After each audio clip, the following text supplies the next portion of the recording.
Daily. Taste the Daily. విద్యుత్ శాఖ ADE Ambedkar ఇంట్లో ఏసీబీ సోదాల్లో భారీగా డబ్బులు పట్టుబడ్డాయి. ఆయనకు సంబంధించిన ఓ ఇంట్లో దాదాపుగా 2 కోట్లకు పైగా డబ్బు పట్టుబడింది. 100 నోట్ల కట్టలు పట్టుకున్నారు అధికారులు. ఆదాయానికి మించిన ఆస్తులు ఉన్నాయన్న ఆరోపణల నేపథ్యంలో విద్యుత్ శాఖ ఏడీఈ అంబేద్కర్ ఇంట్లో ఏసీబీ సోదాలు చేపట్టారు. ఏడీఈ బంధువులు, కుటుంబ సభ్యుల ఇళ్లలో కూడా అధికారులు మొత్తం 15 బృందాలుగా విడిపోయి సోదాలు చేస్తున్నారు. గచ్చిబౌలి, మాదాపూర్, హైదరాబాద్, రంగారెడ్డి, మెదక్, నల్గొండ జిల్లాల్లో పలు చోట్ల సోదాలు ఇంకా కొనసాగుతున్నాయి.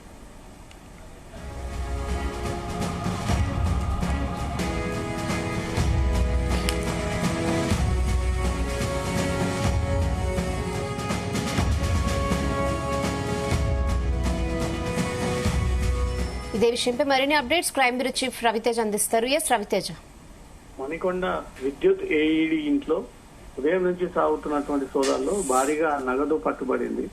ఏడీకి చెందినటువంటి సొంత రిలేటివ్ ఇంటి పైన ఏసీబీ అధికారులు సోదాలు నిర్వహిస్తున్నటువంటి క్రమంలో సుమారు 2 కోట్లకు పైగా నగదుని ఇంట్లో భద్రపరిచారు అంటూ కూడా ఏసీబీ అధికారులు గుర్తించి ఆ లెక్కలేనటువంటి నోట్ల కట్టను బయటికి తీసి ఏసీబీ అధికారులు పూర్తిగా లెక్కించి 2 కోట్లకు పైగా నగదుని ఇంట్లో తీసుకొచ్చి భద్రపరిచారు అనే దానిపై కూడా క్వశ్చన్ ఇంకా కొనసాగుతా ఉంది.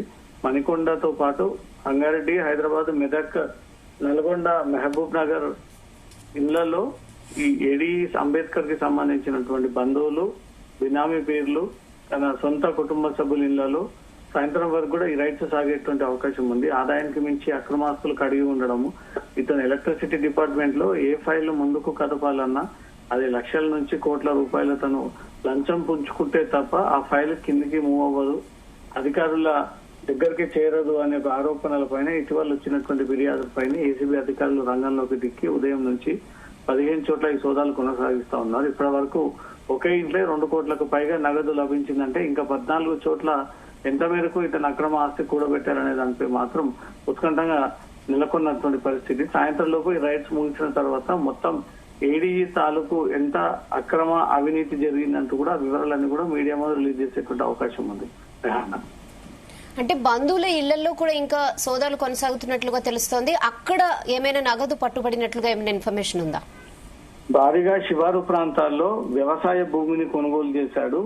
ఈ ఏడీఈ హోదాని అడ్డుపెట్టుకుని ప్రతిదీ అవినీతి పరంగా మార్చి ఆ అవినీతి సొమ్మునంతా కూడా తీసుకొచ్చి అనేక చోట్ల పెట్టుబడులు పెట్టి ఈ భూములను రియల్ ఎస్టేట్, ఫామ్ హౌజులు, భూములను కొనుగోలు చేసినట్టుగా కూడా ఏసీబీ అధికారులు గుర్తించడం జరిగింది. ఇతను ఏడీఈ కంటే ముందు ఎక్కడెక్కడ ఏ హోదాలో పనిచేశాడు, ఆ తర్వాత ఇతను నెలసరి జీతం ఎంత, ఇంట్లో దొరికినటువంటి డబ్బు, ఆస్తి పత్రాలు, అతను సీక్రెట్ గా దాపించుకున్నటువంటి ఆ లాకర్లను సైతం ఈ రోజు ఓపెన్ చేసి చూస్తే కోట్లకు పైగా ఇతను అవినీతితో కూడబెట్టినటువంటి డబ్బుల డొంక అంతా కూడా బయటికి రానుంది. ఈ సాయంత్రం వరకు కూడా ఏడీఈ అంబేద్కర్ ఇంటితో పాటు 15 చోట్ల ఈ రైట్స్ ముగిసిన తర్వాత ఎంత మేరకు అక్రమంగా కూడబెట్టాడంటూ కూడా వివరాలన్నీ మీడియా ముందు వెల్లడిస్తారు. Okay Ravi Teja, thanks for the updates.